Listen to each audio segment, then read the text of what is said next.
A Jennifer sabe que eu estudei com Nakamura? Agora que eu Não, vi que ela é uma mistura incrível, hein? Ruas metade. é espanhol, não? É.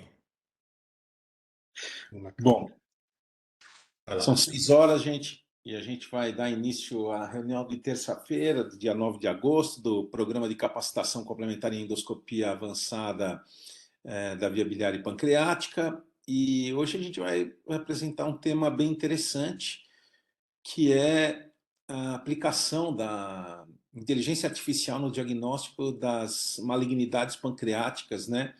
Onde a inteligência artificial é realizada pelo ultrassom endoscópico. Então, se trata de uma revisão sistemática, né, interessante, que eu acho que vocês vão realmente curtir. A gente depois pode discutir os aspectos fundamentais desse tipo de avaliação.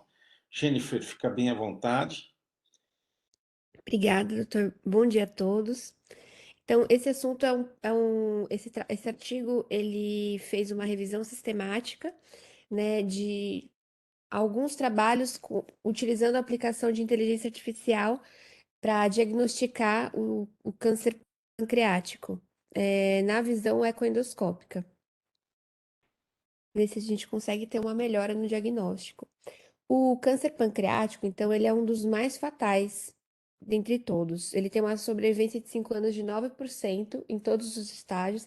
E quando a gente conta no estágio 4, quarto da doença, a gente tem uma taxa de sobrevivência de 5 anos de 3%. Nos últimos 25 anos, houve um aumento na incidência e na taxa de mortalidade de aproximadamente 50%. E tem estimativas que esse número deve dobrar nas próximas 4 décadas, tanto por aumento diagnóstico, quanto também por aumento da própria incidência. Entretanto, apesar disso, a gente não tem evidências suficientes para realizar o screening de toda a população, né? Ele não mostra como benéfico. Mas, se você talvez seja interessante realizar um screening nos grupos de alto risco, né, com portadores de mutações do BRCA1, BRCA2, do TP53 e a síndrome de Lynch. Se você tiver testes não invasivos, né, disponíveis. Por exemplo, a ressonância, a tomografia, até a ecoendoscopia. Então, e esses são os exames mais utilizados nos diagnósticos do câncer pancreático, sendo a ecoendoscopia o principal deles, que consegue um detalhamento melhor de imagem, principalmente na presença de pancreatite crônica. Apesar disso, ele ainda apresenta baixa sensibilidade, por exemplo, na diferenciação dos IPNMs entre benignos e malignos, e mesmo tendo um detalhamento maior de imagem, no caso da pancreatite crônica, quando a gente tem essa doença associada, por ele ser operador dependente, pode levar a uma dificuldade no diagnóstico diferencial das duas, de uma pancreatite crônica nodular ou com uma presença de um câncer pancreático ali na região do parênquima. Ele tem, então, uma alta sensibilidade para a detecção, né, das lesões, mas uma baixa especificidade. E ainda o diagnóstico citológico mantém sendo o padrão ouro. Pensando numa maneira de melhorar esses, essa taxa diagnóstica, de uma maneira menos invasiva, a ideia seria a aplicação de inteligência artificial para conseguir diferenciar, melhorar essa taxa no diagnóstico. Já sabe-se, a inteligência artificial ela já tem sido utilizada em algumas doenças do trato gastrointestinal no diagnóstico. Ele teve um aumento na acurácia e prognóstico no câncer esofágico. Também no Barrett, né, não tem escrito aqui, mas a gente sabe que até na parte do anátomo patológico tem hoje em dia é, alguns programas de inteligência artificial que examinam as lâminas também para melhorar a acurácia entre displasia, né, de baixo grau, alto grau, que às vezes é muito difícil de avaliar. Melhora também a acurácia no prognóstico da doença inflamatória intestinal, ajuda a dizer quando a doença vai piorar ou não. Predição também de metástases nodais no câncer coloretal no estágio inicial com melhor precisão. E também ela ajuda na avaliação prognóstica dos cânceres pancreáticos. Eu tenho estudos sobre isso. Então, esse estudo é uma revisão sistemática da aplicação de alguns programas de inteligência artificial para reconhecer as malignidades pancreáticas primárias, né? E eles também, alguns deles vão incluir a diferença entre o câncer pancreático e o nódulo de pancreatite crônica, visto no ultrassom, que às vezes pode ser um desafio. Então, aqui é um pouco confuso, porque a gente não tem costume ainda, pelo menos para mim, de entender como funciona a inteligência artificial, né? Geralmente elas são sistemas desenvolvidos para aprender e simular um cérebro humano. Aí, o aprendizado da máquina ele pode ser feito de várias maneiras para conseguir dar a resposta que a gente quer. A gente precisa configurar, digamos assim, o sistema, o software.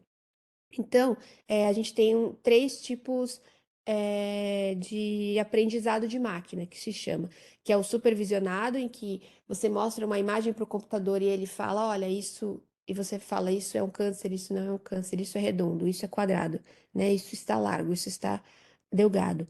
O não supervisionado, que ele junta uma gama de imagens e faz essa diferenciação por ele mesmo, e o reforçado. O que a gente precisa, o que a gente geralmente vai usar, tem sido usado na ecoendoscopia, são os tipos de aprendizados supervisionados. Dentre eles, tem dois tipos que são mais explorados na ecoendoscopia, que são as redes neurais artificiais e a máquina de vetores de suporte. As redes neurais artificiais, elas formam camadas, né? Aí começa a complicar e entrar num mundo que a gente não tem tanto contato, mas elas podem ser simples ou utiliza múltiplas camadas de redes neurais artificiais inspirada no cérebro humano, que vai aos poucos, né, por camadas, fazendo raciocínio e pensando, aquilo é redondo, aquilo é quadrado, ou agora mudou um pouco.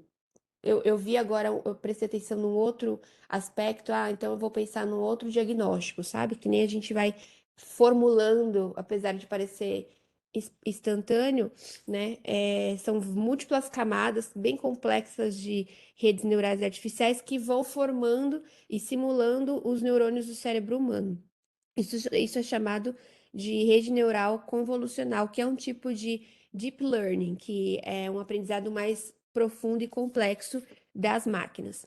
E tem também um outro que é mais simples, que são as máquinas de vetores de suporte. E aí grandes quantidades de dados são inseridas para gerar duas ou mais categorias. Esse é mais simplificado, mas ele precisa de um banco de dados muito grande. Você vai mostrar várias imagens e falar, olha, isso tá fino, isso tá grosso, isso é um septo, né? Isso é uma necrose, e vai mostrando, mostrando, mostrando com muitas imagens, levando, e aí ele vai criar essas diferenciações, né? E ao final mostrar as hipóteses diagnósticas com cada característica. Embora ela seja mais simples, né, ela requer mais tempo para desenvolvimento porque requer uma grande quantidade de dados para o aprendizado. E se a gente pensa em doenças mais específicas, mais raras, pode ter uma dificuldade na obtenção mesmo de dados para o aprendizado. Então, esse estudo foi feito utilizando a base de dados da Medline e da Embase e incluiu os artigos publicados até o dia 10 de abril de 2021. Ele avaliou, então, foi incluído artigos que avaliavam a performance de qualquer tipo de inteligência artificial aplicada na ecoendoscopia na detecção do câncer pancreático. Aí foram, então, excluídos artigos em que a inteligência artificial foi utilizada para avaliar a performance do examinador e os que não incluíam a sensibilidade e especificidade na detecção do câncer pancreático. Foi utilizada também uma ferramenta que chama QADAS-2, que avalia a qualidade, né, e o risco de viés dos estudos incluídos na revisão. Ao total, 1.669 estudos foram identificados no screening inicial dos bancos de dados, e 24 foram selecionados para a leitura do texto total.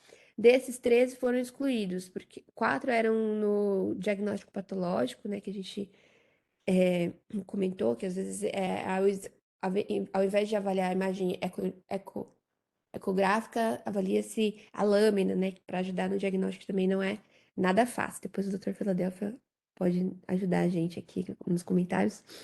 E na avaliação também de tomografia dos PETs e na predição de prognóstico, para dizer o prognóstico, né? Isso aí foram então que não tinham o nosso tema base. E 11 estudos foram incluídos dessa revisão sistemática que tinham o nosso objetivo, que é avaliar a imagem ecográfica nos cânceres pancreáticos. 10 deles, ou três dos foram, ao total, teve uma amostra de 1.383 pacientes com adenocarcinoma pancreático, 3 com tumores neuroendócrinos pancreáticos e 27 com IPNMs malignos, de 1.409 neoplasias pancreáticas ao total.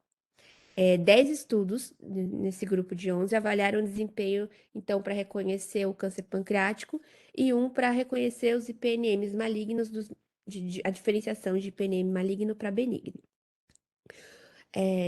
8 estudos eram retrospectivos, eles utilizavam imagens e vídeos já gravados, e 3 prospectivos com imagem em tempo real. 7 estudos ao total utilizaram imagens estáticas e 3 utilizaram imagens de vídeo. Um deles utilizou ambas as imagens para o treinamento e mesmo para a realização da detecção pela inteligência artificial. O tipo de inteligência artificial mais utilizado foi o de máquina de vetores de suporte, né, que é aquele que exige mais imagens, mas ele é mais simples de ser desenvolvido.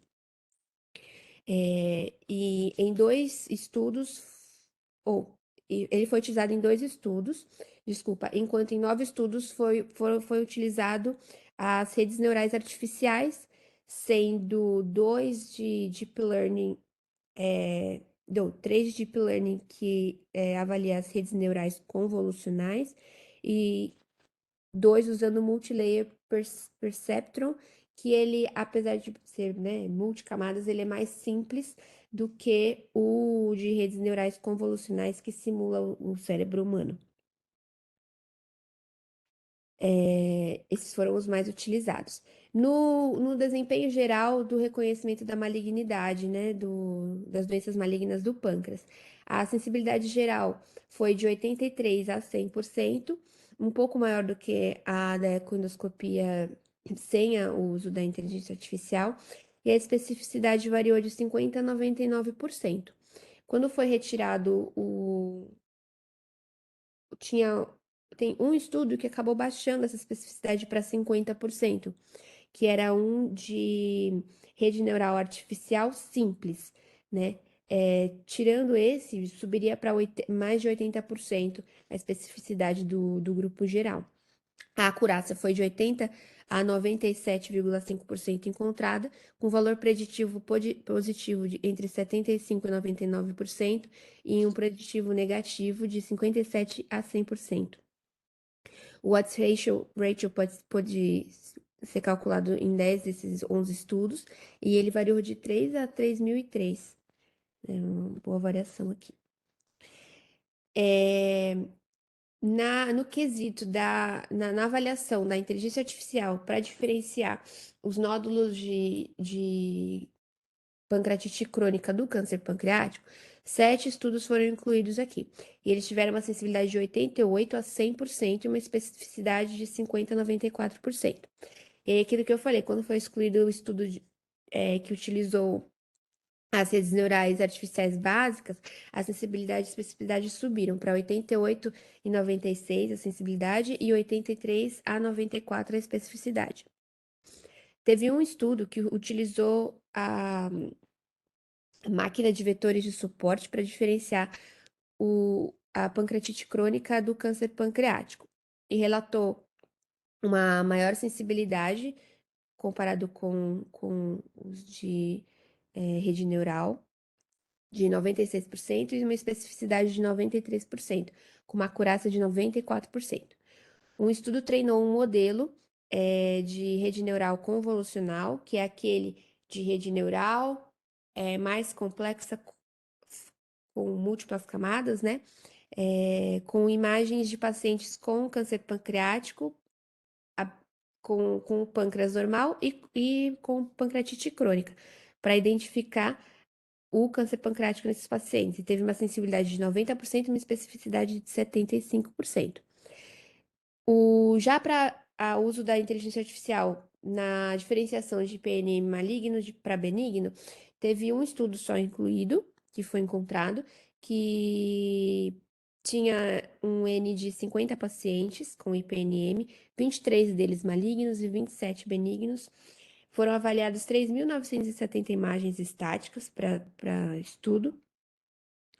E dessas 3.970 imagens, baseadas, né, em vídeos, teve um aumento de dados que foi usado para gerar 508, como se ele aumentasse o número de imagens para ajudar o sistema a entender e analisar com as redes neurais convolucionais.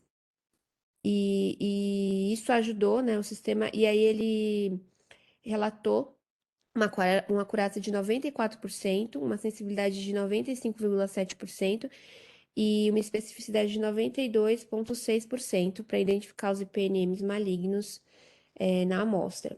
A gente vê, então, no geral, que o sistema de todos, tanto para diferenciar os IPNMs malignos de benignos, quanto para diferenciar o câncer pancreático puramente em qualquer tipo de parênquima pancreático ou junto na diferenciação da pancreatite crônica, esse modelo os melhores modelos foram o de rede neural convolucional, né, e a máquina de vetores de suporte, que tiveram os melhores resultados.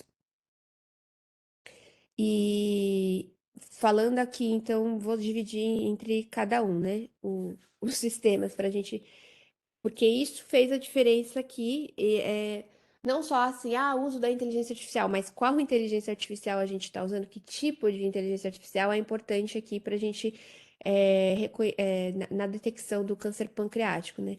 Então, 2 estudos utilizaram a máquina de suporte vetorizada, e nesses estudos a acurácia, então, foi de 94% a 98%, com uma sensibilidade de 94% a 96%, uma especificidade de 93% a 99%, e teve um odds ratio mais alto de todos os estudos, né? Então, quando a gente usa a máquina de suporte vetorizada, foram obtidos melhores resultados. O valor preditivo positivo e negativo variaram de 92% a 99% e 97% a 98%, respectivamente. E aqui foram estudos com imagens estáticas e retrospectivos para avaliação. Já no uso das redes neurais convolucionais, 2 estudos foram incluídos de câncer pancreático e apresentaram uma sensibilidade entre 92% e 95%, uma especificidade de 84% a 91%, um valor preditivo positivo de 87% e negativo variando entre 91% e 97%. Um estudo avaliou o IPNM, né, que é aquele de benigno e maligno, que usou as redes neurais convolucionais, que apresentou uma sensibilidade, que a gente já comentou, né, alta, tudo acima de 90%, especificidade, valor preditivo positivo e negativo, sendo também utilizado nesses 3 estudos imagens estáticas, um deles foi foto e vídeo. Aí a avaliação de redes neurais artificiais em geral, né? Tanto a simples quanto com baixa, sem contar as de Deep Learning, né? Que seria as multicamadas de redes neurais, simulando um cérebro humano. 6 estudos foram revisados e eles apresentaram uma sensibilidade variando de 83 a 100%, uma especificidade de 50 a 94%, um valor preditivo positivo de 75 a 97% e um valor preditivo negativo de 57 a 100%, respectivamente. Destes, 3 estudos usaram imagens estáticas e 3 usaram vídeos para essa análise.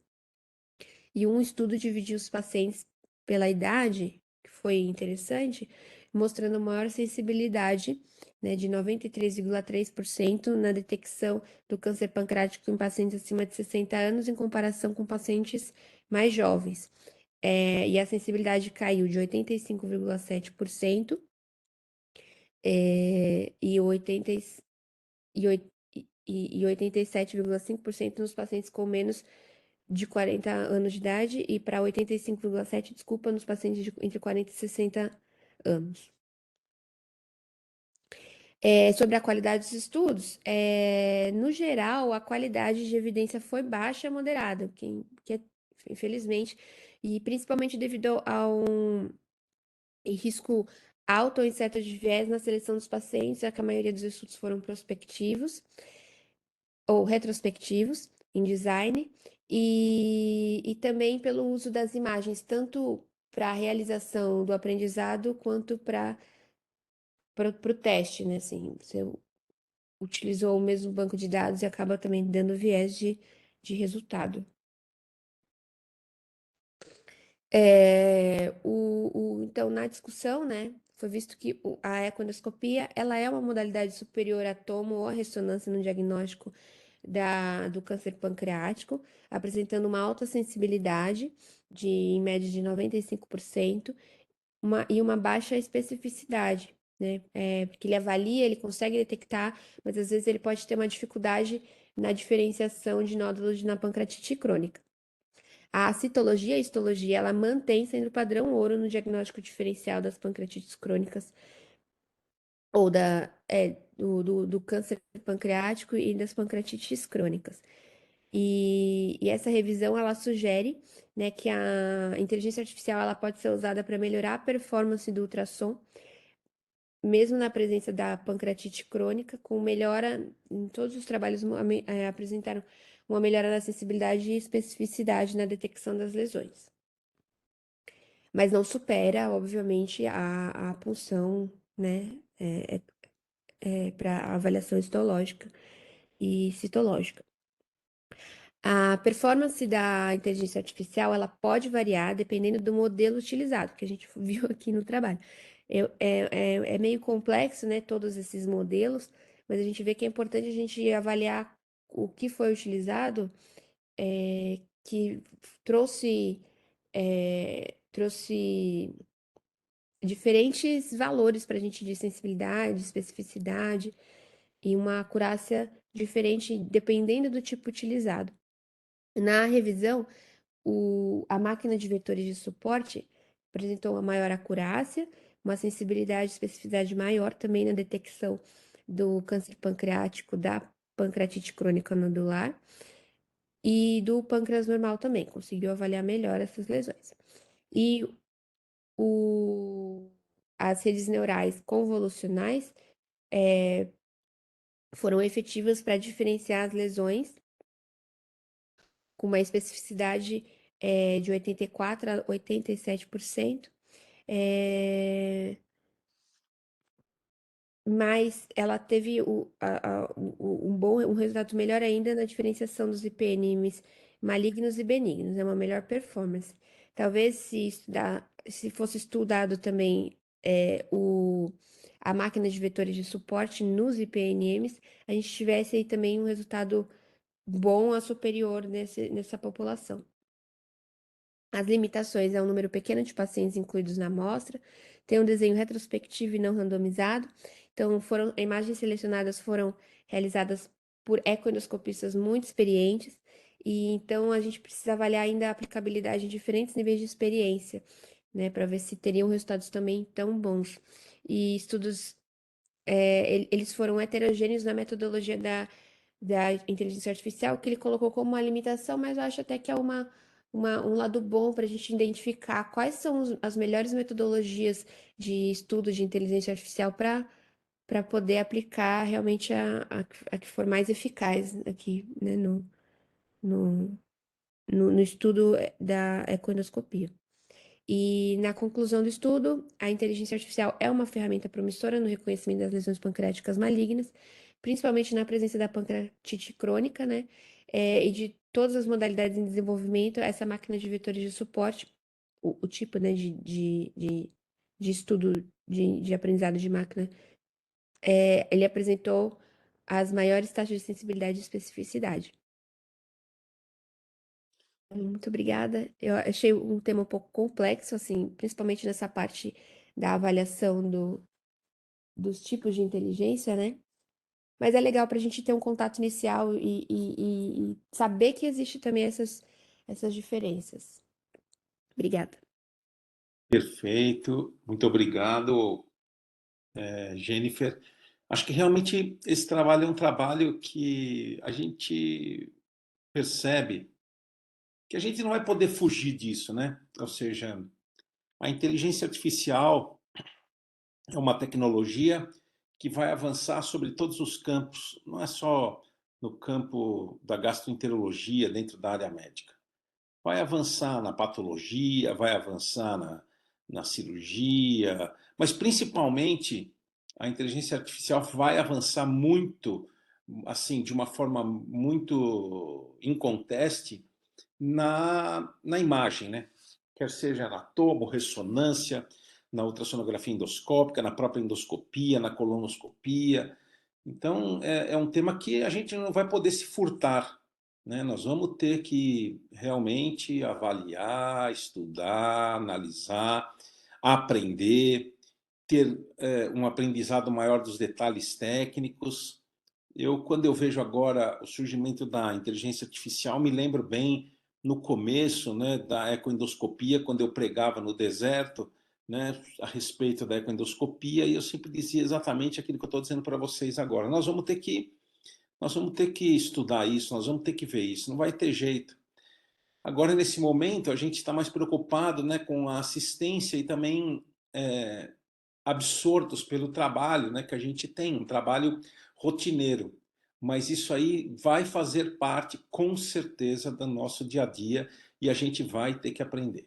Então, eu queria abrir agora a discussão, né, porque eu acho que é um tema extremamente interessante e que está no começo também, né? Eu acho que a inteligência artificial vai melhorar mais ainda, mas eu queria abrir aí a discussão para os nossos colegas que estão aí, a Raquel, o Marcos Clarence, o Marcos Vinícius, o Otávio, o próprio Eloy, o Rodrigo, Fila, por favor, fiquem bem à vontade.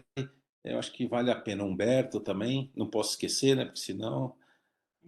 Bom dia, Celso. Bom dia a todos. Bom dia, Raquel. Eu adorei esse trabalho, em especial, e foi muito boa a apresentação da Jennifer, em especial porque ele traz um bom resumo dos diversos tipos. Isso, para mim, foi ótimo, porque a gente tem visto trabalhos e, às vezes, eles não detalham tão bem, e esse trabalho está legal para a gente fazer essa revisão que a Jennifer fez. Então, sem dúvida, você colocou muito bem, vai ser o nosso futuro.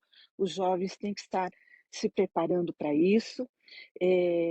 Na imagem, nós já temos visto excelentes trabalhos, principalmente em imagens endoscópicas. Na imagem ecoendoscópica, eu achei bem interessante.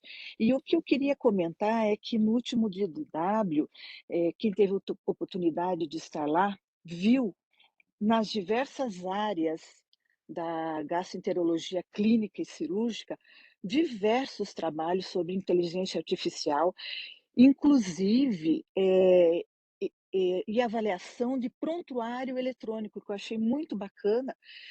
Claro que você vai ter que alimentar adequadamente o seu prontuário eletrônico, e tinha um trabalho bem interessante que avaliava risco de desenvolvimento de câncer pancreático na população em segmento de determinar, eu não me lembro bem qual era a população, mas já de anos essa população vinha sendo seguida em prontuário eletrônico com dados sendo alimentados frequentemente, e daí eles selecionavam a população, a máquina inteligente, de inteligência, selecionava a população que você deveria se preocupar.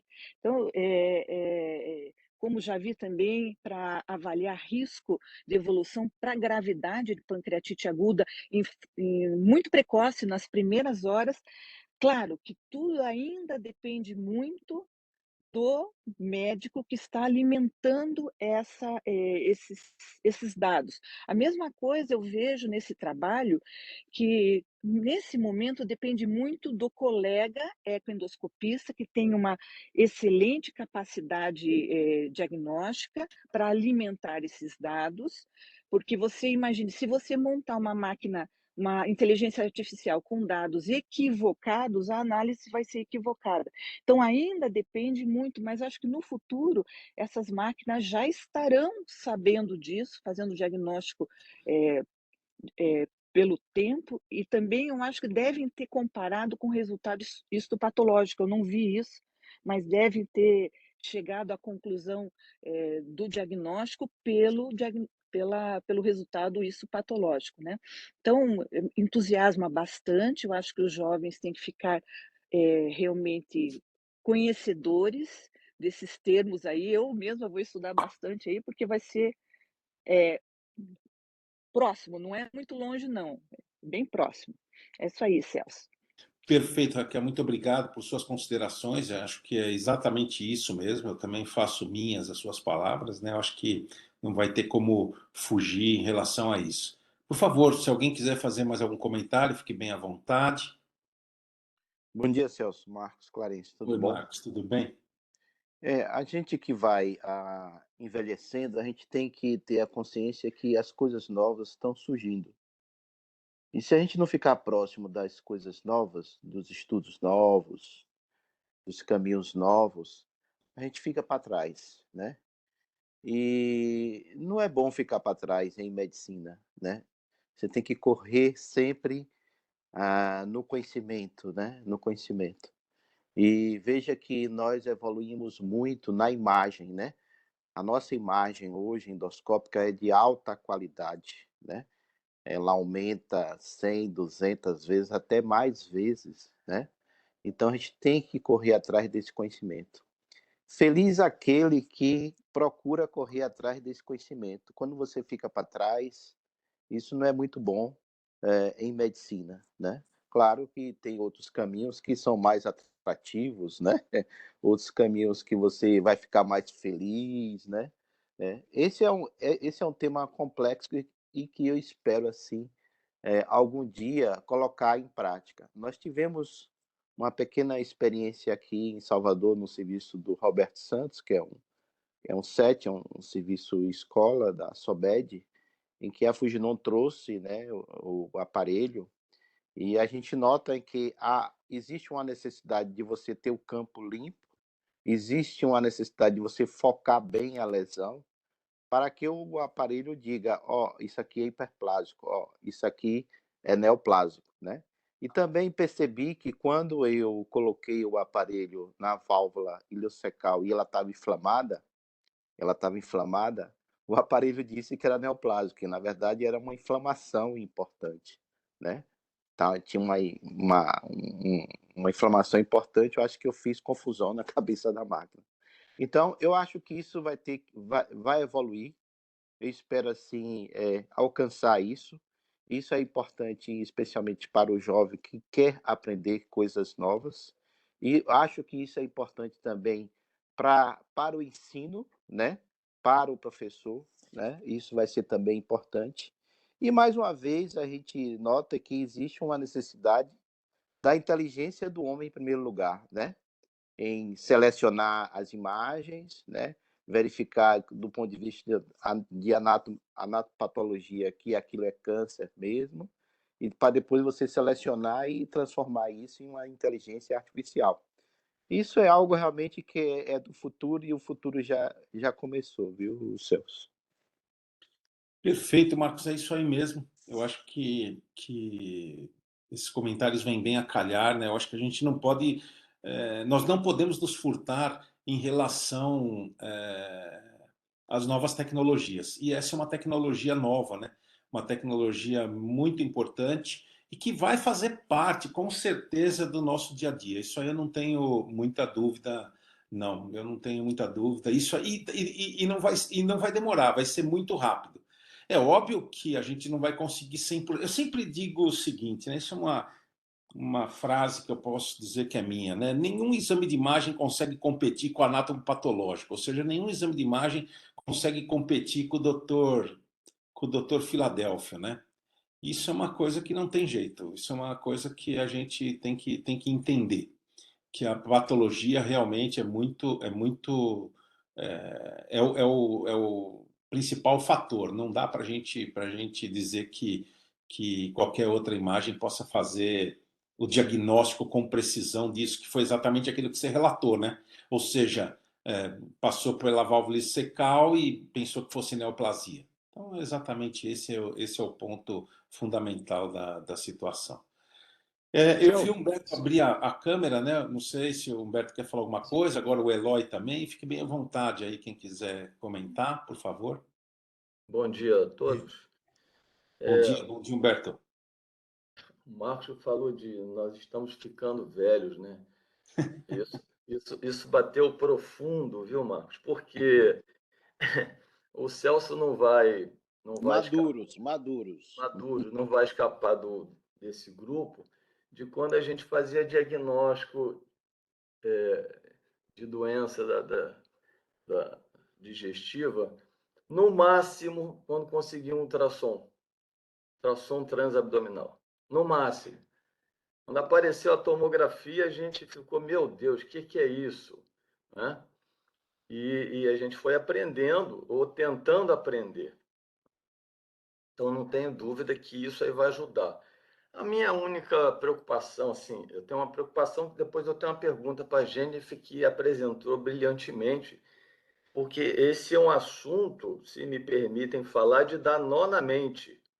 Já ouviu falar nó na mente? Então, para você entender como é que é feito isso, vai ser complicado, né, para a gente. Acho que a gente pode tentar, mas acho que eu me incluindo nessa na velha guarda aí que o Marcos falou, é complicado a gente entender o mecanismo, mas sem dúvida. Quer dizer, tem algumas coisas que me trazem dúvida, assim, qual foi a comprovação diagnóstica em comparação com as imagens, né? Se Todos foi, foram anátomo, doutor? todos foram? Anátomo. Ah, Ou, beleza, quer dizer, é citologia, né? Ou foi a biópsia. tá certo, ótimo. E assim, se houve algum estudo que usou métodos complementares, tipo elastografia ou contraste, injeção de contraste para a diferenciação no diagnóstico, ou se foi só a imagem ecoendoscópica. Pelo que estava escrito ali, que eu vi, era só ecoendoscópica mesmo. Na introdução, ele falava, né, do uso da elastografia, que poderia ajudar também, mas nenhum especificou se foi utilizado. Tá? Só Então, assim, ultrassom mesmo. tem dúvida que a gente vai ter que se esforçar em aprender. A única dúvida, viu, que o Celso e Marcos comentaram já, a Raquel também, é em termos de acomodação, né, das pessoas, de nós mesmos, né, se a gente conseguir chegar e pegar essa evolução aqui no nosso meio, e dos mais novos de acomodação no raciocínio do diagnóstico, né? Já que você vai ter. Então eu vejo a inteligência artificial no caso aí, e o médico faz como se fosse fazer uma correção do manche, né? Quer dizer, no voo totalmente mecanizado, totalmente controlado, que o médico vai ter que ser a correção da rota em alguns tempos, porque não vai ser difícil ser 100%, né? 100% em termos de sensibilidade, de especificidade, de acurácia no diagnóstico. Está próximo, mas vai ser difícil. E a minha preocupação é essa, é dos mais novos, né? Porque é um caminhar de raciocínio. Eu não estou há muito tempo na ecoendoscopia, mas é um caminhar do raciocínio muito diferente. Com certeza. Muito, Com muito certeza. diferente, né? Então, você pega uma inteligência artificial que te dá, em média, mais de 90% de acurácia, qual vai ser o estímulo dos mais novos em termos de raciocínio clínico, de avaliação da imagem, junto com outras imagens que já estiveram, né? Sempre quando eu vou discutir um caso com o Celso, eu falo assim, cadê a ressonância? Eu disse, não, mas eu quero a ultrassom. Não, mas eu quero a ressonância, né? Então, essa é a minha única dúvida, se isso vai ser uma coisa assim, até em termos de didáticos, né? Você vai ter limitações no estudo para você ensinar ecoendoscopia, né? Se você tiver um Perfeito. aparelho inteligente artificial, como é que vai ser isso, esse aprendizado, não sem a inteligência artificial, né? Perfeito. É isso mesmo. Perfeito. Agradeço seus comentários. Eu acho que essa é uma preocupação que a gente tem que ter mesmo, né? Em relação aos mais jovens, né? Porque ele, entre aspas, vai ser um pulo muito grande, né? De raciocínio, né? Vai ser um pulo realmente muito evidente. Vai acabar aquela discussão em frente à imagem, né? Eu acho que essa é uma coisa. Mas não vai acabar em todos os casos, né? Talvez a gente tenha que fazer um polimento maior ainda, né? Para conseguir fazer um diagnóstico de certeza. Eu acho que o Eloy queria falar alguma coisa. Eloy, fica à vontade aí, pode falar. Oi, doutor Celso, tudo bem? Bom dia, bom dia. Bom dia a todos.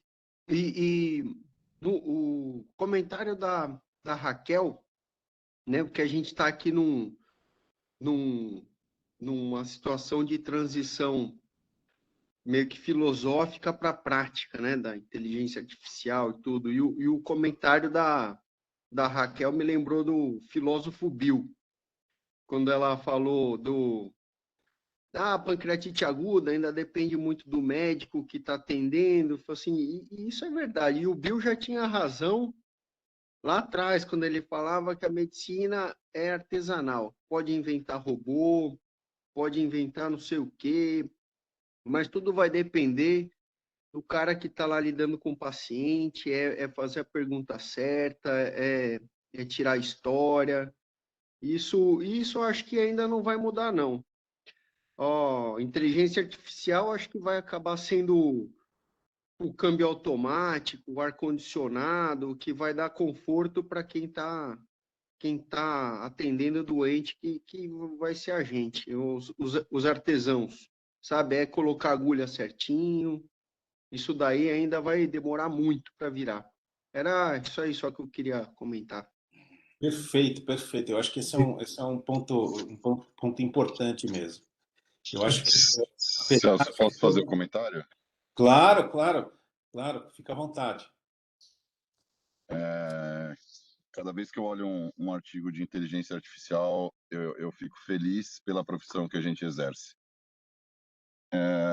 Se a gente for ver, quando a gente, na área da saúde, a gente utiliza como significância estatística um P de 0,05, né?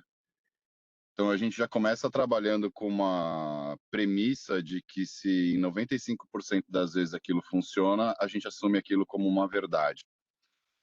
Se a gente parte para outras áreas da ciência, por exemplo, física, matemática, ciências da computação, eu nem lembro qual que é o P, mas P é 0,0, um monte de zeros e depois 1 no final. Quando a gente fala em inteligência artificial, a gente está falando de capacidade de computação. E se a gente pensar numa capacidade de computação de acurácia de 94%, 95%, 98%, 99%, isso ainda é baixíssimo. Assim, é muito, muito baixo. Aproveitando a analogia do que o Eloy falou de ar-condicionado e câmbio automático, é a mesma coisa que a gente falar que o carro da Tesla, em 99% das vezes, não atropela alguém na rua. Esse carro nunca vai existir. né? Se fosse 99%. Quer dizer, quando a gente fala nesse tipo de análise, a acurácia teria que ser 99, uns 29 depois e errar em 1 milhão, né? E por que eu fico feliz? Isso para mim é a prova do que a gente já sabe, que a medicina é uma das atividades intelectuais mais complexas que existe, se não for a mais complexa que existe. Então, eu acho que esse caminho é um caminho sem volta, eu acho que vai ser um grande auxílio para todos. Outro dia eu fiz o peer review de um artigo sobre tumor board digital. Eu acho que essa tecnologia muito rapidamente vai estar ao nosso lado, mas eu acho que leva um bom tempo para essa tecnologia substituir o diagnóstico que a gente vai dar, levando em consideração a inteligência artificial. Porque realmente o que a gente faz é uma atividade intelectualmente extremamente complexa, para não dizer que também não é uma atividade que muitas vezes conta com grande grau de subjetividade. E isso vai ser bastante difícil para a inteligência artificial realmente atingir níveis de desempenho que é o esperado das máquinas, não dos humanos, né? E eu acho que é super interessante, mas eu acho que a inteligência artificial é uma prova de que a atividade que a gente executa é extremamente complexa. Perfeito, perfeito. Isso com certeza. Obrigado pelos comentários, Rodrigo. Acho que o Filadelfo queria falar alguma coisa. Fila, por favor, fique bem à vontade. Bom, acho que todos, O de alguma O forma, Fila vai dar a palavra final, né? as always, Exato. acho que todos tocaram nos pontos que estão a nosso ver hoje e que possivelmente farão parte do futuro. A inteligência artificial, ela vem, acho que em nenhum momento a gente pode ter medo disso. Ela vem para definitivamente ajudar o nosso trabalho, porque a gente sempre fala da subjetividade, a gente sempre fala do homem independente e, e a gente tem que ter noção quanto que o nosso olho é incapaz de ir em alguns detalhes, principalmente na textura. Vamos imaginar que vocês lidem com tons de cinza, o olho humano não é capaz de ver isso, né? E a coisa mais importante que é o tempo disponível para o médico. Então, quantos pacientes deixam de fazer uma ecoendoscopia porque não tem médico disponível? Então, eu acho que toda essa tecnologia, no médio e longo prazo, vai baratear o exame e vai trazer para o médico operador o detalhe final. Quer dizer, o Celso é especialista em puncionar. Pois não, eu vou trazer o caso pronto para o Celso puncionar. Então, eu otimizo a capacidade dele de trabalhar. Então, a inteligência artificial vai ser uma ferramenta fantástica. E, filosoficamente, vai mudar a nossa abordagem de trabalho. Acho que a nossa abordagem de trabalho vai ser muito mais técnicas, de troca de conhecimento entre as equipes, uma vez que nós vamos ter praticamente todo o trabalho braçal feito, vai sobrar a utilização do cérebro, né? Então, eu acho que é isso que tem que ser valorizado. Rapidamente, a minha experiência, eu testei 500 casos do meu antigo laboratório numa inteligência artificial lá no Japão. Então, é isso, é dependente. O Marcos já falou, ó, o cólon precisa estar limpo. No meu caso, assim, a lâmina precisa estar perfeita. Nenhuma lâmina é comparável à lâmina feita no Japão. Portanto, as máquinas de inteligência artificial estão setadas para aquela qualidade de lâmina. Mesmo assim, nos meus casos, os casos eram para ser exclusivamente de biópsia, de cólon e estômago. Eu levei polipectomia e mucosectomia e ISD. Mesmo com todas essas diferenças, o acerto foi de 75% com um microscópio não já da era moderna digital. Era um microscópio digital lento, não tão qualificado. Isso daí é mais do que um patologista recém-formado ou até 10 anos de prática, né? Então, sobram esses casos escolhidos para a gente, né? Então, é a mesma, para vocês será a mesma coisa, para a equipe como um todo. Então, nós vamos nos tornar hubs de troca de informação para o diagnóstico final. Quer dizer, nós vamos ser conselheiros. Quer dizer, diminui esse trabalho braçal e o paciente passa a ter acesso a toda ao exame, à tecnologia. Não precisa o médico estar lá fazendo o exame, ele vai entrar na hora do procedimento que é necessário a presença dele. Então, eu acho que a gente tem que estar preparado e estimular o desenvolvimento de toda essa tecnologia aí. Perfeito, Fila. Eu agradeço também os seus comentários. Realmente, você tem toda a razão quando você fala isso. É uma outra faceta mesmo, né?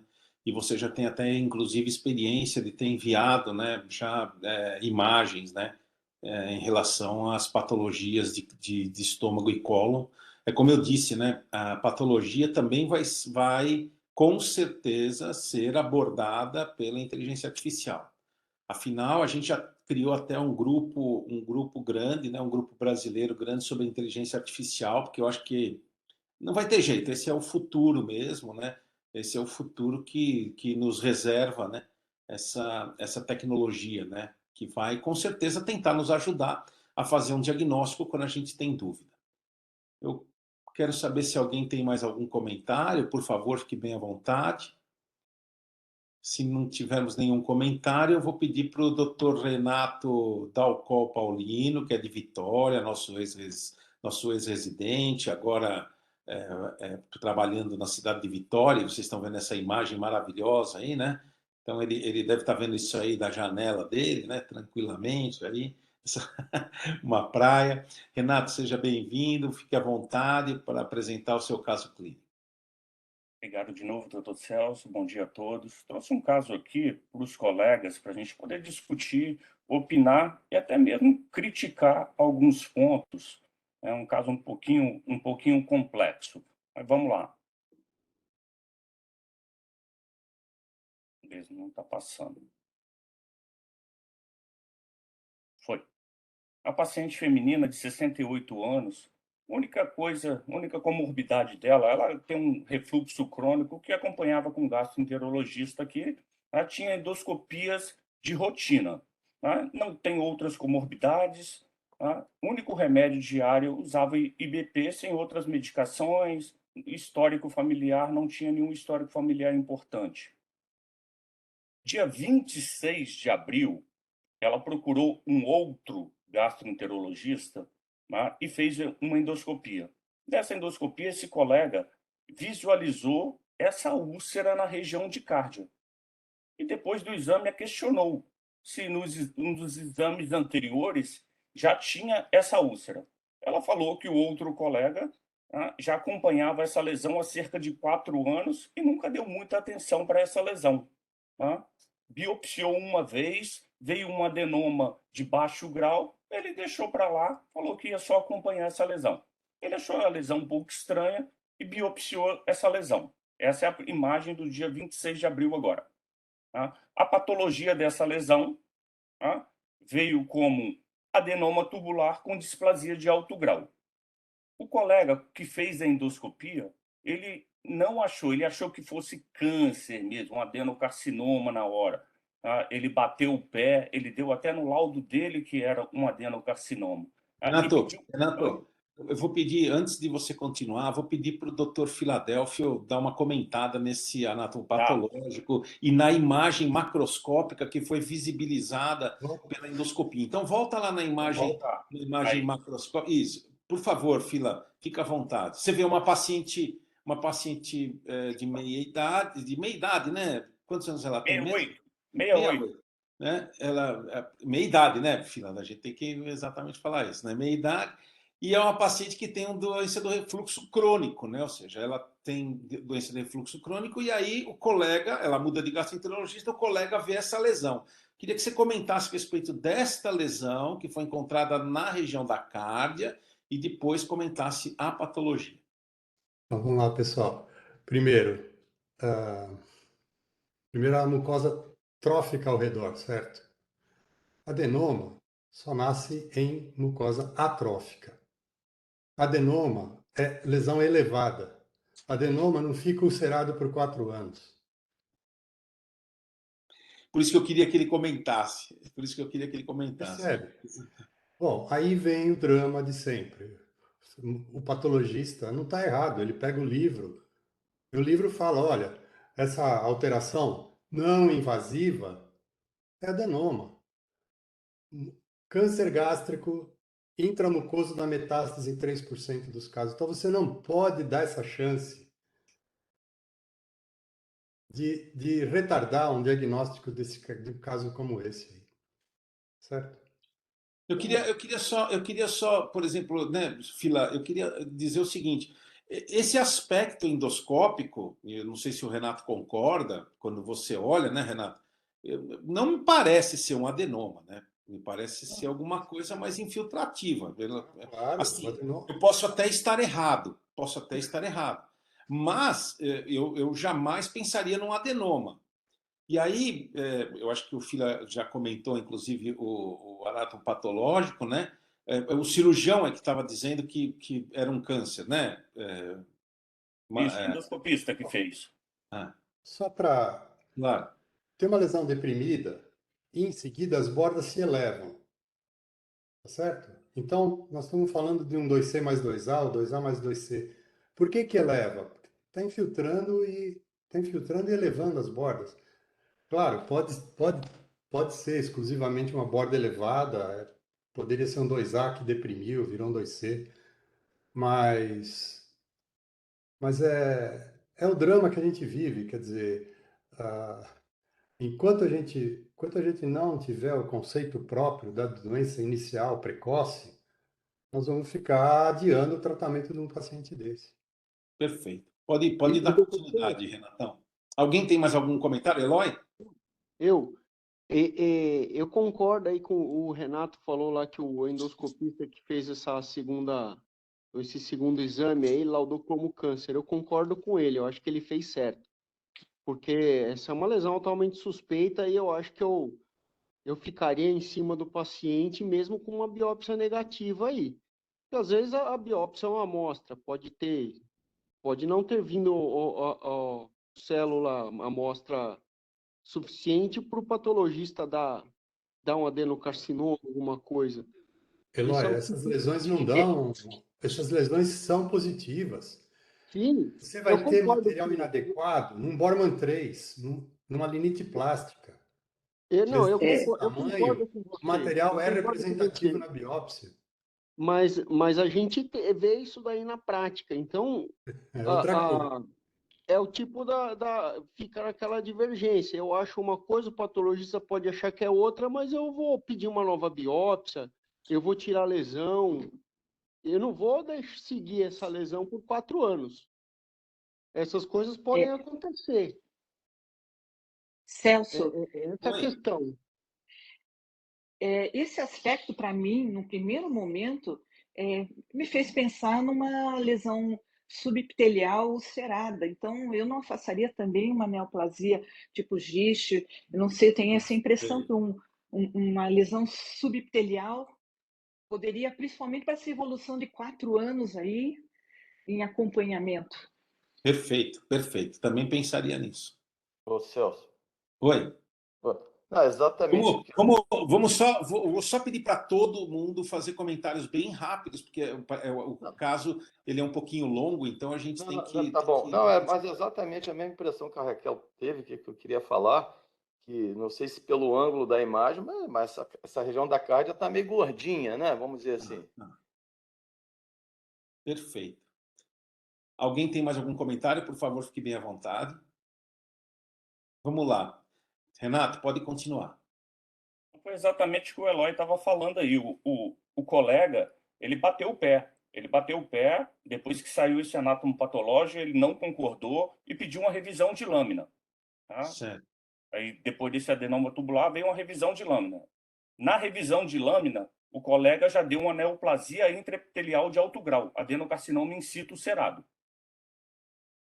Tá? E aí, Fila? Hoje você vai ser muito, muito, muito acionado. E aí, Fila? Os dois falaram a mesma coisa, Viena 4. Então, a biópsia está demonstrando uma lesão não invasiva. Um Viena 4 no estômago não deixa de ter chance de metástase. Então, então a gente precisa ter esse conceito claro. Não adianta ficar mudando o nome. Tem que dizer o que é para fazer aí. Exatamente.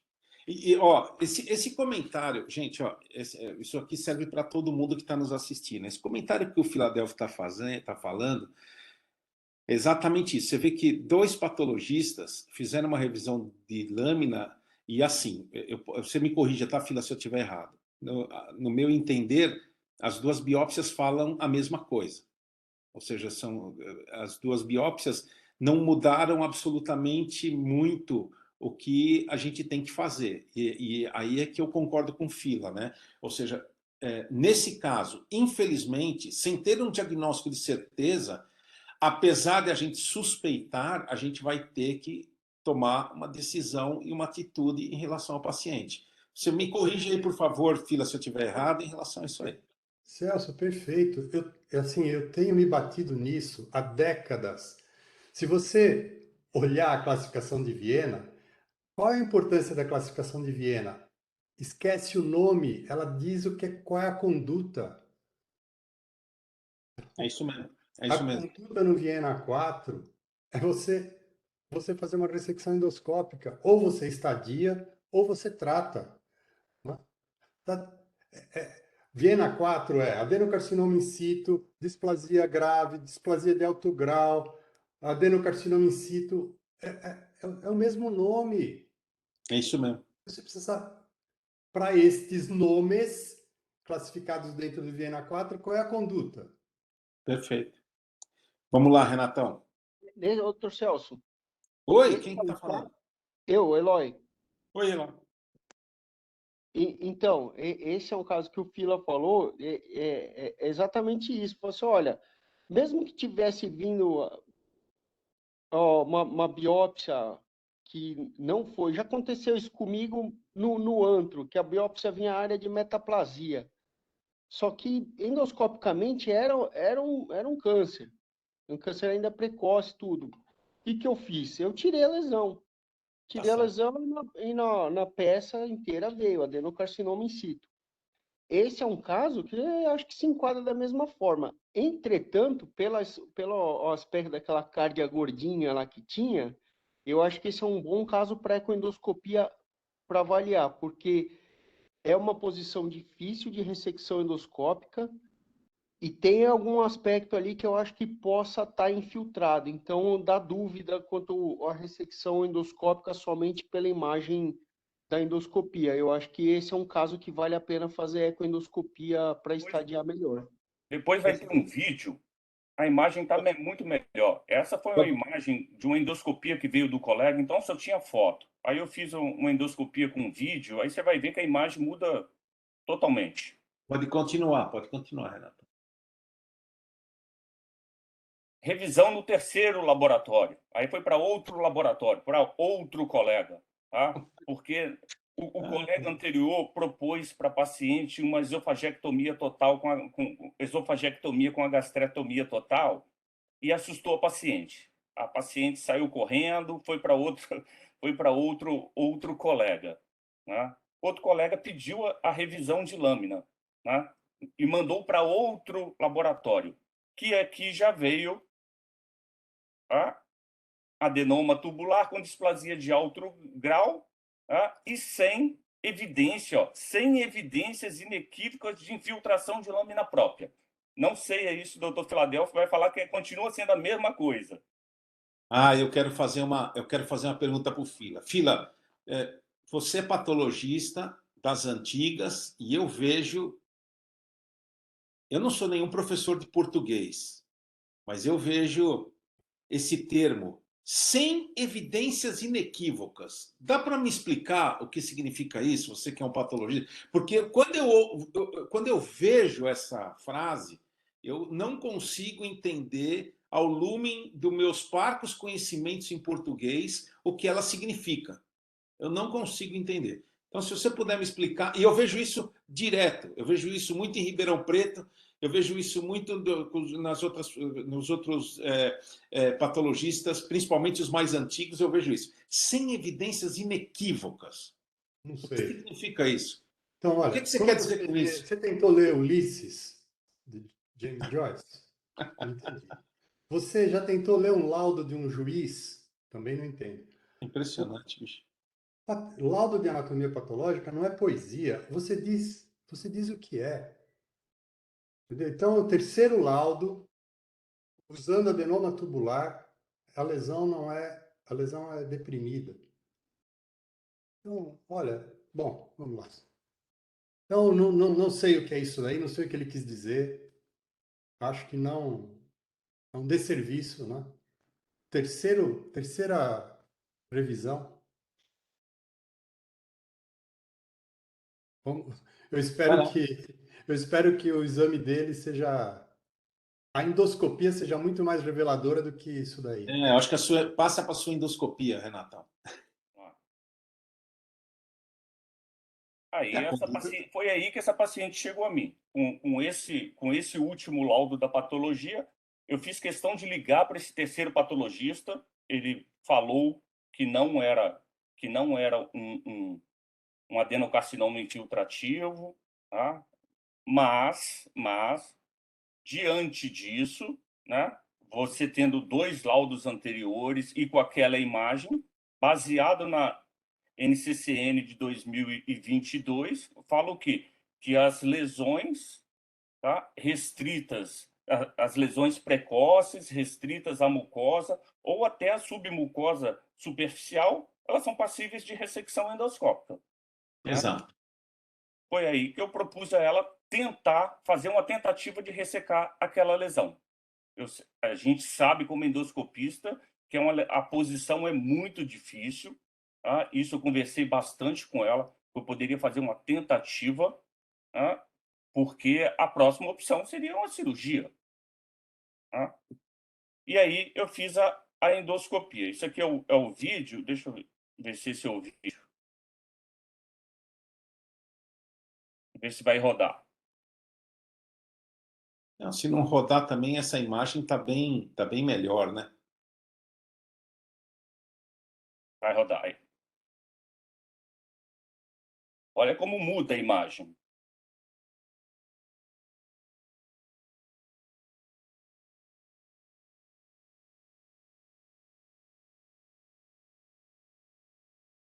Alguém quer fazer algum comentário enquanto o vídeo está rodando aí? Eu acho que é importante para os mais jovens discutirem o local da biópsia para uma lesão dessa. Onde tem que biopsiar uma lesão dessa? Perfeito, perfeito. Eu acho que esse é um ponto fundamental de onde você tem que biopsiar. Renato? Pode seguir? Isso. Olha, você está vendo aqui que você vê uma... Eu quero mostrar para os mais jovens que vocês estão vendo aqui, ó, que vocês estão vendo uma borda, pena que eu não consigo mostrar o meu cursor, mas vocês estão vendo uma borda um pouco hiperemiada, né? Ela é irregular, as bordas são irregulares. Você vê que a lesão ela vai um pouco além dos limites da lesão ulcerada, né? Então, para mim, essa é uma lesão ulcerada, pouco infiltrativa, com bordas hiperemiadas, né? Você tem que fazer biópsias aí dessa região das bordas, né? Ou seja, você tem que biopsiar a borda, né? Você pode até, eu, por exemplo, normalmente eu biopsio muito as bordas dessa região e biopsio também o centro da região. Mas quando, eu não sei se tem fibrina ou não aí. Tem fibrina no fundo. Tem fibrina. Quando tem fibrina no fundo, aí realmente eu prefiro mais, eu faço uma biópsia. Se tiver muita fibrina, eu prefiro biopsiar muito mais nas bordas, né? Fila, você fica à vontade para corrigir se tiver algum erro aí em relação a isso aí. É isso, é a transição entre a lesão deprimida e o início da lesão elevada. Exato, Toda aquela exato. volta lá. E você viu ela indo. Ela tá subindo. O Philadelphia está dizendo que o melhor ponto para a gente biopsiar é na região da transição, né? Entre a fibrina e a borda algo infiltrada, né? Isso. A fibrina não. Isso. Porque a A fibrina área, não vale área a que pena. tem A fibrina hiperemia não e vale tem a pena. palidez. Essa transição hiperemia-palidez começa a elevar. Perfeito. É isso aí. Renato, Oi. se me permite um comentário aqui. Eu fiquei muito mais assustado com a imagem endoscópica agora do que a de antes. Claro, eu também. Endoscopicamente, com essa interrupção abrupta de uma convergência, entre aspas, de pregas, né, irregular, isso aí eu não indicaria uma ressecção endoscópica até o momento, sem um estudo mais aprofundado da onde que está essa lesão, tá? Eu não indicaria uma ressecção endoscópica mesmo que se fosse para uma amostragem para ver a invasão, até que camada que está, porque tem infiltração, né? Não é uma ulceração, para mim não é só ulceração. Na minha avaliação, é uma lesão úlcero-infiltrativa. Eu também acho. Talvez Sim. o momento aí, Humberto, que eu pequei foi ter confiado na foto da endoscopia de abril e não ter feito uma endoscopia anteriormente de propô-la uma mucosectomia. Porque se eu tivesse visto essa imagem na endoscopia, eu também teria feito essa mesma conduta. Só que essa imagem foi no momento que eu já entrei para tentar ressecar. E eu me deparei com essa imagem. E totalmente diferente da imagem da endoscopia do dia 26. Sim, totalmente. Totalmente diferente, né? Enfim, aí eu já estava lá, tá? Tentei conseguir a posição muito difícil, fiz com ligadura elástica, tá? E cortei. Tá? Esse é o aspecto da lesão. Deixa eu voltar, pós-ressecção. Quer dizer, você pegou um kit de ligadura, foi Sim. lá, jogou um anel e cortou abaixo do kit. Isso aí. E quando você fez essa ligadura, você percebeu que pegou toda a lesão. Ficou uma bordinha. Exatamente essa borda aqui, ó. Vou mostrar a borda que eu não fiquei satisfeito na hora. Só um minuto, tá rodando. Essa região aqui, ó, justa ao aparelho. Calma aí que tá indo. Perfeito. Vamos lá. Pode ir.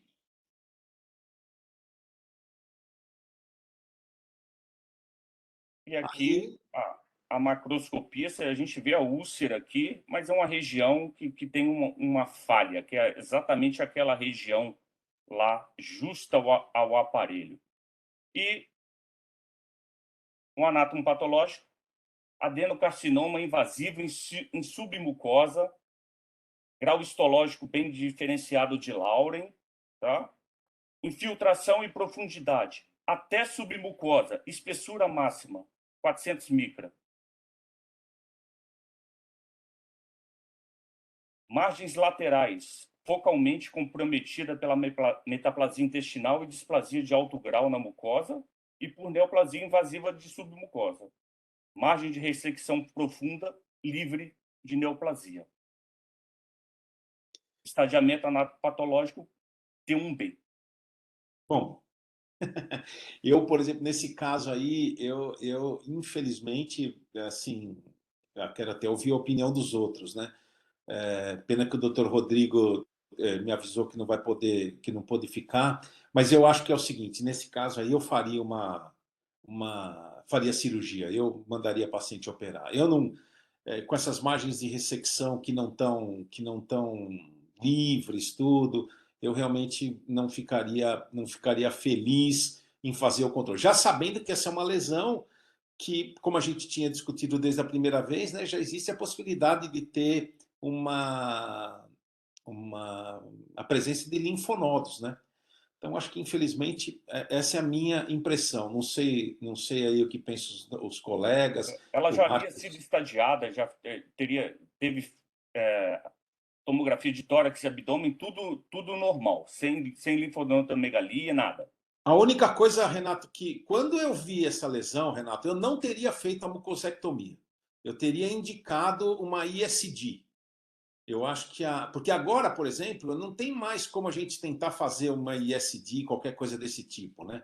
Eu teria tentado fazer uma ISD ao invés de uma ressecção por mucosectomia, entendeu? Então, essa é a única, entre aspas, observação que eu teria a fazer em relação ao caso. Mas agora, com essas margens comprometidas, apesar de ser um câncer, né, um adenocarcinoma, com uma evolução muito lenta, né, ou seja, você vê que é muito lenta mesmo. Eu agora, eu acho que eu faria cirurgia. Eu não sei o que acha o Filadélfio em relação a isso, né? O que acha o restante dos colegas. Celso, eu concordo, porque é um paciente de 68 anos, sem comorbidades, né? E a parte das possíveis complicações cirúrgicas, mas vai ter uma sobrevida aí de muitos anos, né? E senão você vai ficar sempre o fantasma, entre aspas, da metástase linfonodal não detectável agora, mas que foi uma lesão lenta, vamos dizer assim, né? Mas que você pode detectar numa fase já sem curabilidade. Acho que Exato. a cirurgia pode dar uma chance de cura para ela muito grande.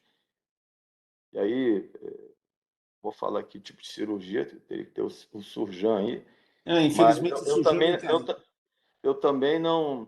Ô, Renato, assim, toda vez que eu recebo imagens de um paciente, seja do colo, do estômago, eu sempre faço o exame antes. Antes de fazer o procedimento, de agendar o procedimento de ressecção ou qualquer coisa, eu sempre quero saber a minha impressão. Não, Às mas vezes o é para paciente. isso mesmo que eu trouxe esse caso, Humberto. Porque depois eu fiquei chateado comigo mesmo, que eu devia ter repetido a endoscopia antes de propor. Sabe? Eu confiei numa imagem que tinha um mês, menos de um mês, e não repeti essa endoscopia. E na hora que eu entrei, eu me deparei com aquilo. Exatamente para isso que eu trouxe o caso, para ouvir essa discussão endoscópica, da conduta endoscópica, se alguém teria feito algo diferente, exatamente isso. Você vê que como o Humberto tem muito mais cabelo branco que eu, né? Muito mais velho que eu, você vê que ele falou exatamente aquilo que eu, você vê que ele falou exatamente aquilo que eu assim ia te falar, entendeu? Toda vez que eu recebo uma endoscopia de outro colega, não me importa quem seja, não me importa quem seja, pode ser do professor até o aluno, eu sempre quero ver a minha opinião para depois marcar um procedimento. É óbvio que eu deixo o paciente preparado para dizer, olha, se for muito fácil, se eu tiver muita segurança, ao olhar a lesão e eu puder fazer uma mucosectomia, eu faria uma mucosectomia. Mas já que a gente está nessa conversa, já que você falou, né, que você permitiu da conduta endoscópica, eu, por exemplo, não teria feito mucosectomia. Quando eu vi aquela lesão, eu falei, opa, está abortado o procedimento, eu chegaria para o paciente e falava, ó, essa lesão é realmente maior, ela cresceu, o paciente vai entender com tranquilidade, ela cresceu, e eu acho que se for fazer alguma coisa, nós devemos fazer com uma ressecção por ISD, alguma coisa desse tipo. Não sei o que o Eloy acha, não sei se o Eloy está aí, eu acho que valeria a pena a gente nessa posição seria possível, que é uma posição péssima. Você vê que a posição é muito ruim mesmo. Você vê que tinha lesão infiltrando ali justo ao aparelho, em retrovisão, em visão, você não conseguia ver em grande curvatura, é muito difícil a posição. Ô Celso, me permite só mais um comentário. Claro. Que vocês falam assim, nunca me arrependi de puncionar uma lesão do pâncreas, mas me arrependi de não ter puncionado. Numa analogia, viu, Renato? Eu nunca me arrependi de ter falado para a família, não vou fazer, não dá para fazer, que eu acho que é risco, não vai resolver. Mas já me arrependi de tentar fazer para ajudar, que a gente sempre quer ajudar, né? A nossa missão é ajudar. Já me arrependi de fazer e de não ter um resultado bom ou ter uma complicação. Então, assim, falar que não dá para fazer, assumir, porque assim, passou por vários médicos, né? E a gente, quer dizer, a autoconfiança é uma virtude, né? Mas acho que saber recuar também entendeu? Também é. Então, assim, parabéns, porque não é fácil. Eu já tirei lesão subepitelial dessa região com dissecção submucosa, é difícil pra caramba, é muito difícil, tá? Perfeito. Eloy, quer fazer alguns comentários a respeito de uma possível ISD nessa lesão? O que você acha? Se é uma boa indicação, se é uma indicação ruim? Eu acho que nós estamos aqui para discutir um caso que é interessante do ponto de vista endoscópico. Assim, é que nem eu falei, já na imagem anterior lá, aquela cárdia lá que dava até um aspecto de uma lesão subepitelial, tudo, já para mim já era um sinal que pudesse ter alguma infiltração, alguma coisa já naquela primeira endoscopia. Por isso que eu acho que assim, é um caso que acaba dando dúvida mesmo. Você não bate o olho e fala assim, isso com certeza sai por endoscopia. Então, acho que nesses casos vale a gente estadiar por ecoendoscopia, né? De qualquer forma, aí o Renato ele resolveu o caso, ele deu o diagnóstico, sem dúvida, mandou uma peça e aí até um patologista mais inexperiente conseguia dar o diagnóstico. Ótimo, resolveu, a conduta, não tem mais dúvida do que fazer com a paciente agora. Se poderia fazer um ISD, eu acredito que sim, mas eu acho que ainda dependeria muito do achado da ecoendoscopia, na minha opinião. Daria para tentar ir direto para o ISD? Pode ser. É difícil, aí tem que começar pelo esôfago, então vai ter que ir do esôfago para o estômago. De posição no estômago só tem um lugar mais difícil de tirar do que essa posição aí, que é do fundo gástrico, exatamente no fundo. Então, pode fazer uma híbrida, você começa soltando pela transição esôfago-gástrica, ela vai ficar pendurada pela bordinha da cárdia e você termina como cosectomia. Pode ser feito também dependendo da dificuldade da ressecção. Então, acho que teria algumas outras opções? Teria. Se seria factível, eu não sei. Só mesmo na hora para saber. Perfeito. Baseando, Eloy, no resultado anatomopatológico da peça, que é uma lesão que está na submucosa superficial ali, você indicaria SSD? Sabendo agora, Jean, na ecoendoscopia mostrou que estava na submucosa. Vendo essa lesão nessa posição, ou você encaminharia direto para a cirurgia? Teoricamente, aqui está menos do que 500 micras, né?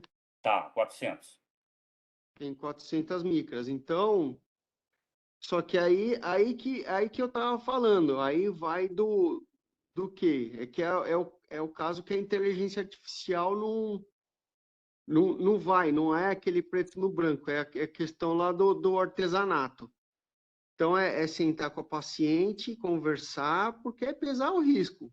Pode ser que seja uma ressecção que não venha nada na peça, pode ser, né? Que faça uma gastrectomia total, com um pedacinho do esôfago, linfadenectomia, a baita de uma cirurgia que não venha câncer nenhum na peça. Isso pode acontecer.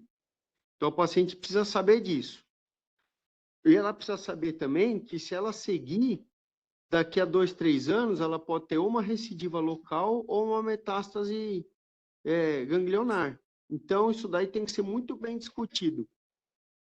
Na minha opinião, eu discutiria isso aí em tumor board, com um oncologista, com um cirurgião, para a gente tomar a melhor conduta e principalmente com a paciente, porque no final das contas ela que vai definir, né? A gente está aqui numa situação borderline. Exatamente. Tem mais alguma coisa, Renato, para apresentar? Não, era só isso mesmo. Era só para ouvir algumas críticas também, que exatamente eu trouxe esse caso para isso. Porque eu acho que não são críticas, viu, Renato? Eu acho que isso é uma observação. Todos nós temos essa dificuldade, entendeu? Você pegou uma paciente que tem que tomar uma decisão, ou seja, você teve que tomar a decisão, entendeu? E eu acho que a sua decisão foi totalmente correta.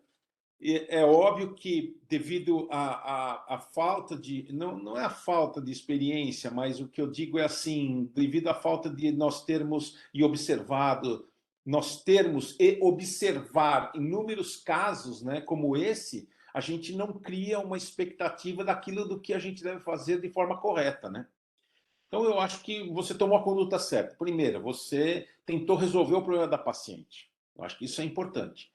Segundo, eu acho que a única coisa que é, entre aspas, observável, né, é que eu teria abortado o procedimento, entende? Porque eu acho que não iria sair mesmo com uma mucosectomia.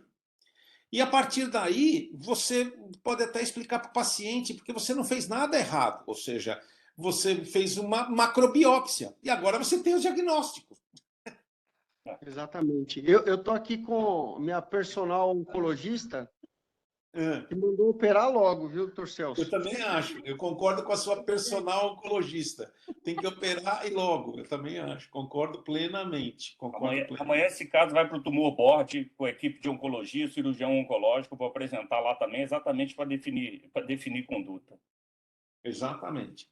Mas eu acho que como você tem que encarar é que você fez uma macrobiópsia. Isso é importante você dizer, entendeu? Que você fez uma macrobiópsia.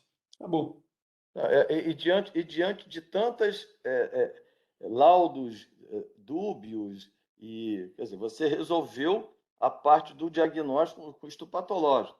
Exato. Se fosse uma paciente de 88 anos, você olha só, vamos deixar quieto, vamos seguir. Agora, 68 anos e rígida, na meia-idade, como disse o Celso, então... Exatamente. Eu, por exemplo, se fosse 88 anos, aí eu diria para você, controla e seja o que Deus quiser. Agora, uma paciente de 68 anos tem que operar mesmo, não tem conversa. Ótimo. É isso aí, gente. Alguém tem mais algum comentário? Fiquem bem à vontade. Perfeito. Como não temos nenhum outro comentário, eu quero agradecer a presença de todos. Eu quero desejar a todos um excelente final de semana e uma boa semana. Bom trabalho e nos vemos a semana que vem. Sempre lembrando que todas essas reuniões estão gravadas no nosso canal, né? Se alguém depois quiser, eu estou colocando todos os links das reuniões. Pode passar para as pessoas, se alguém quiser ver. Também fiquem bem à vontade. Tchau para vocês e até a semana que vem. Um abraço, bom dia. Boa semana, um abraço a todos.